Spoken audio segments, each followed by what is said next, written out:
Today's topic is on inductive and deductive teaching. At the end of this lesson, you should be able to explain the concept of deductive and inductive teaching approaches with examples. Design a deductive or inductive teaching approach in your lesson plan. There are actually basically two modes of thinking or modes of presentation. One is deductive and the other one is inductive.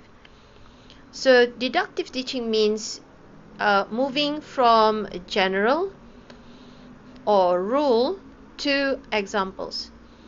And inductive teaching is actually from examples to the general or rule. So they are actually opposite of each other. Let's take a look at deductive teaching. A deductive approach means that you will start by giving rules. Rules here could be concept, okay, it could be theory, and it could be laws, depending on the subject that you are teaching. Then the teacher will give examples, and then there's practice. One subject that normally will follow this approach is math. Deductive teaching is also known as teacher-centered approach because the teacher is the one that teaches the content and giving the examples and then giving the students practice to do. Or it is also known as direct instruction. Okay, we have already looked at what direct instruction is in the previous lesson. What are the advantages of a deductive teaching approach? Number one, it is straight to the point and time saving. So when you are rushing to finish your syllabus or topics, then you might opt for deductive teaching. Now there are many rules that can be more simple and quick to explain than elicited from examples. Okay, what this sentence means is that some concept, some theories, and some laws, you cannot begin with giving examples. Okay, so the students will not be able to find out what the concept is, and because of this you need to use deductive teaching. So one of the main reasons is that students cannot understand examples without you first teaching them about the concept, and it allows more time for practice and application.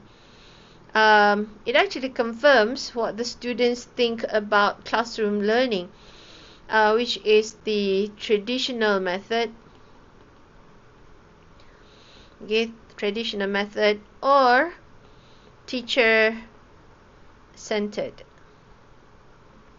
Okay, so deductive teaching is teacher-centered, and it is also called as traditional method.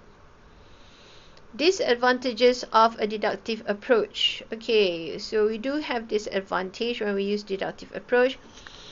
Number one, when teachers actually introduce the lesson with a concept, some of the students cannot understand the concept at the very beginning of the class. Students may not be able to understand the concepts involved. Okay, so when you are, for example, you are teaching them about a certain theory, they cannot imagine how the theory actually begins and how it is being applied. Okay, teacher explanation is seldom as memorable as other forms of presentation, such as demonstration. Okay, this is actually saying that teacher's explanation is boring. That sometimes the language, there's a language barrier. Okay, So if the teacher doesn't make it interesting, then the explanation is boring. When you do demonstration, science demonstration, right in front of the classroom, those sitting at the back cannot see what's happening. Okay, and it encourages belief that learning is simply knowing the rules. That when there's formula involved, you memorize the formula, then you would be able to answer the questions. When there's a concept involved, you memorize the definition, you memorize the concept, you memorize the theory or the laws, and then you'll be okay. It's not that simple. Okay, so that's deductive teaching, the pros and cons, or the advantages and disadvantages of deductive teaching. So now we are moving on to inductive teaching. Now in inductive teaching, it goes in the opposite of deductive teaching, meaning to say that we start with giving examples. Okay, so you give examples to every student in your class, and then you will ask them to find patterns. Okay, from the patterns comes the rule. So then, looking at the patterns, they can actually say what the rules are, or what is it, what's the concept is, or what the theory is.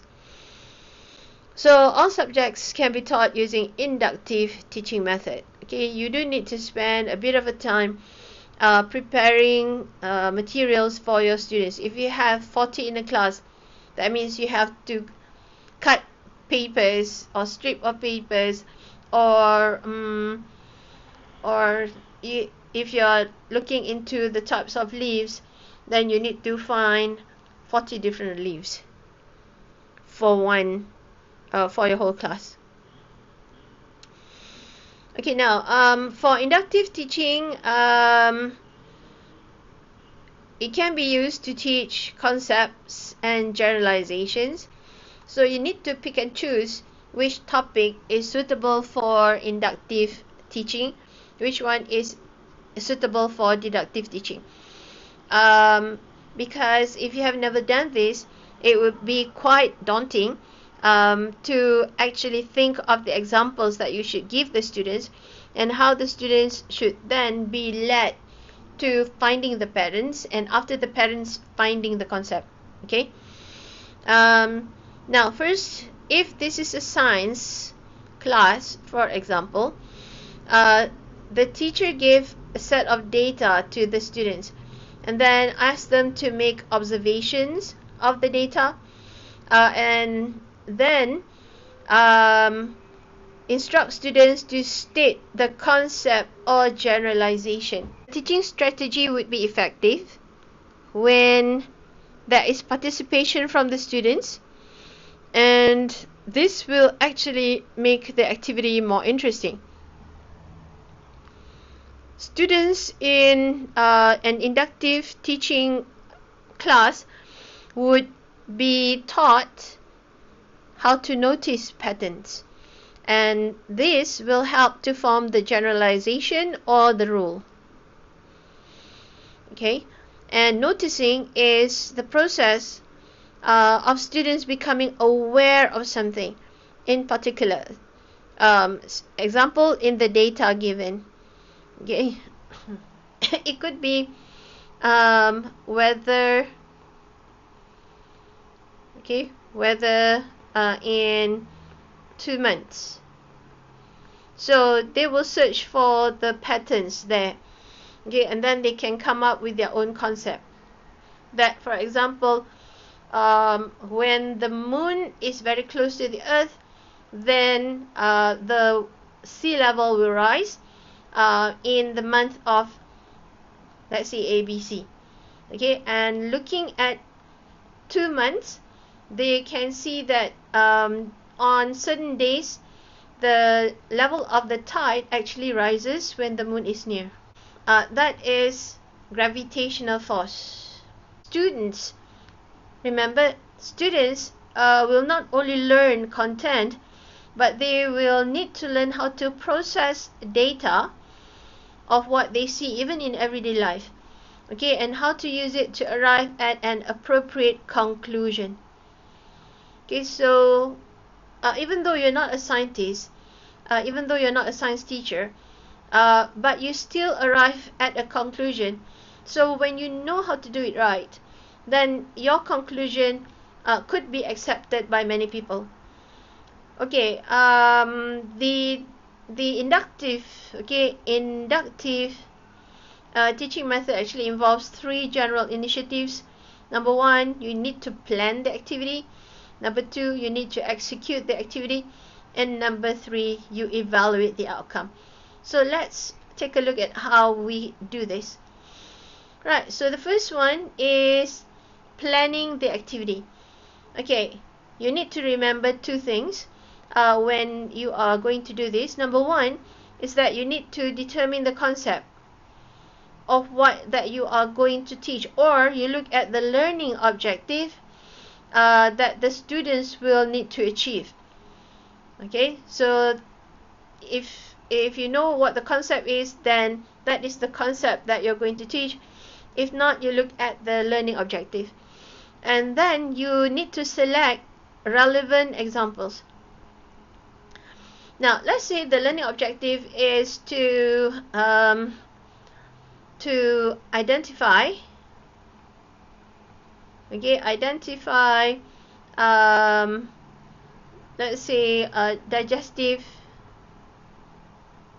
system organs. Okay, so you need to give examples of digestive system organs.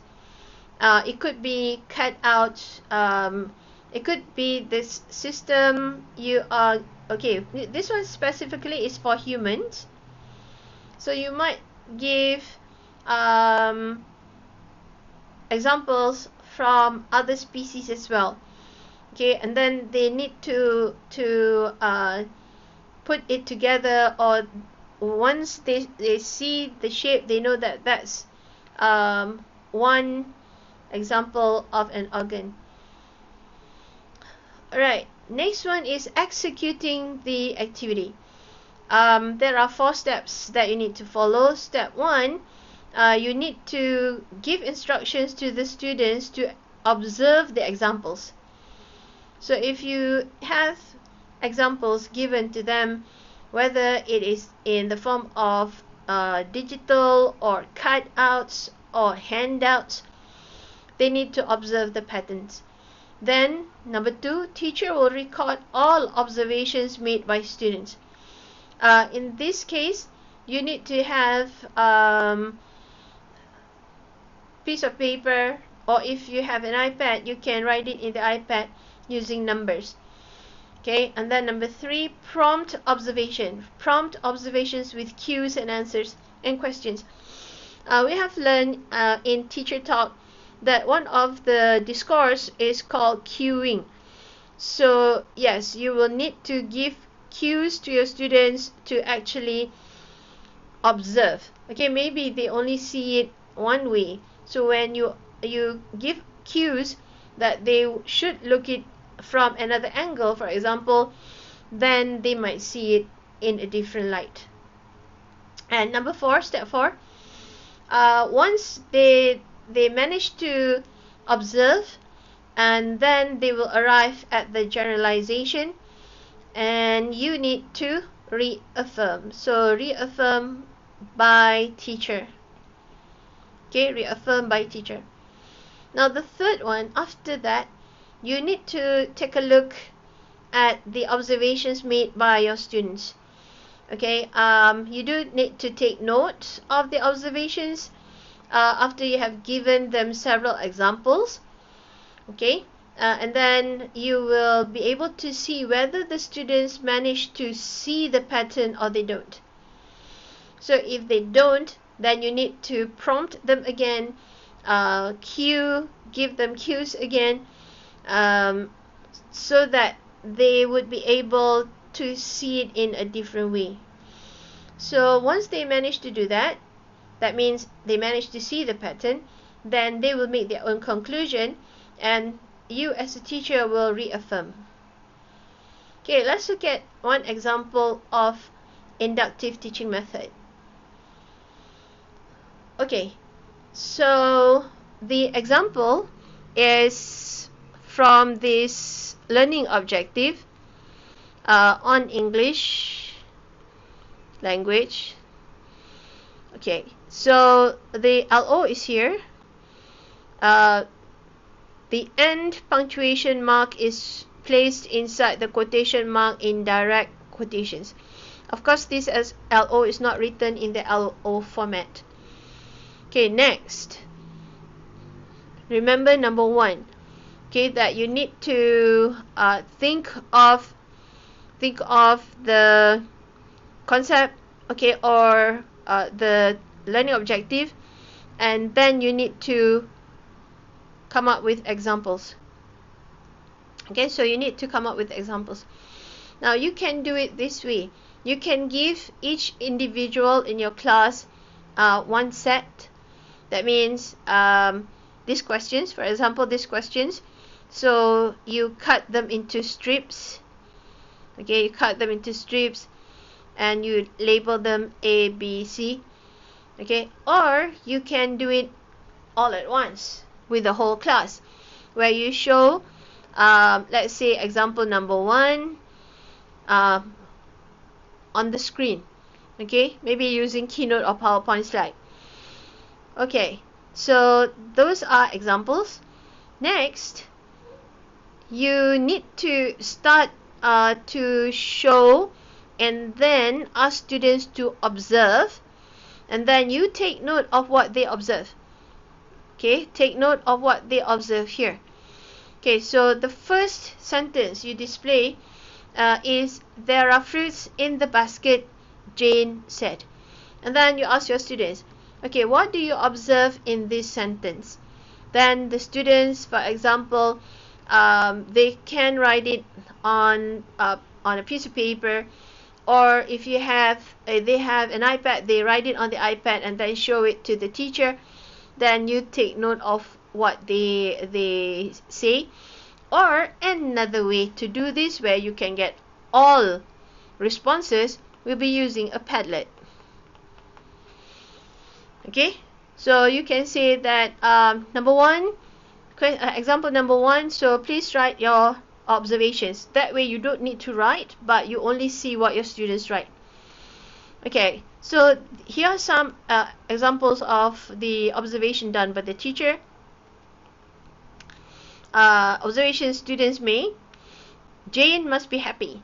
Jane is telling everyone that there are fruits in the basket. Someone must be hungry. There are quotation marks in this sentence. This is direct speech. Okay, as you can see, this is the closest.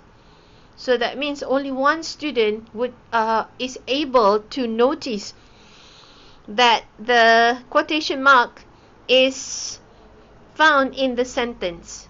Okay, next, teacher actually shows the second example, which is, I need a bigger towel, said Alice. And then you instruct your students to once more make observations, let's say in a Padlet. Okay, and then in the Padlet you observe some of your students' observation here. Alice is going to take a shower. Both statements are made by girls. There are quotation marks in this sentence. This is also direct speech. There are punctuation marks at the end of the direct quote. So this student has very sharp eyes, because he or she could actually see the punctuation marks. This one here only sees the quotation marks and not the punctuation mark. This one here still says that it's direct speech. Okay, right, let's go to the last sentence. So this is the last example, and you repeat what you had done for example 1 and 2, and here's the recorded observations. This is also direct speech. It is a question and not a statement. There is a punctuation mark at the end of the direct quote. the punctuation marks are placed before the quotation marks. So only one could actually pinpoint that correctly where the punctuation marks are. This one, yes, he or she can see there's punctuation mark at the end of the direct quote, but not specifically before the quotation marks. Okay. So after you have seen your students' observations, now you need to reaffirm what the students had observed, even though only one or two managed to do so correctly. So you will state the LO that you begin with at the beginning of the classroom. Alright, and students declare the generalization that the teacher intended for them to discover. We affirm, okay, the generalization. Okay, first you reaffirm what the students observe. Then the students come up with the generalization. Okay, so when the students come up by groups, for example, what the generalization is, then you affirm the generalization. Okay, so to reaffirm, two affirmation, 1 and 2. Okay, observe and generalization. Alright, so after that you will ask for more examples from your students. Okay, so they need to, let's say, write another 5 examples. Okay, where the punctuation mark is before the quotation mark in a direct speech. Okay, so alright, let's recap what you have learned.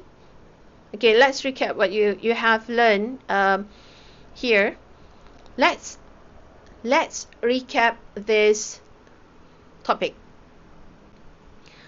So we have two types of teaching method. One is inductive. Okay, inductive, and the other one is deductive. Okay, so inductive begins with examples, then it goes to patterns, noticing patterns. Okay, and then the rule or the generalization. For deductive, it is the rule first, then examples, okay, and then practice. Alright, so for deductive, it can be used in all subjects. For inductive, it can be used in all subjects. Deductive actually depends on which topic that you need to rush through. Okay, so those are the advantages and disadvantages. Alright, and for inductive, okay, so first you need to identify what concept that you want to teach that day, or the LO, and then you find examples. Okay, and then third is the execution. Okay, for execution, first you need to show the example to your student. Okay, ask them to observe. Okay, and after that they will generalize. Okay, after the observation, you need to reaffirm. Okay, you need to reaffirm what they generalize and also what they observe. So first you need to reaffirm what they observe and then what they generalize. So that's it. Thank you.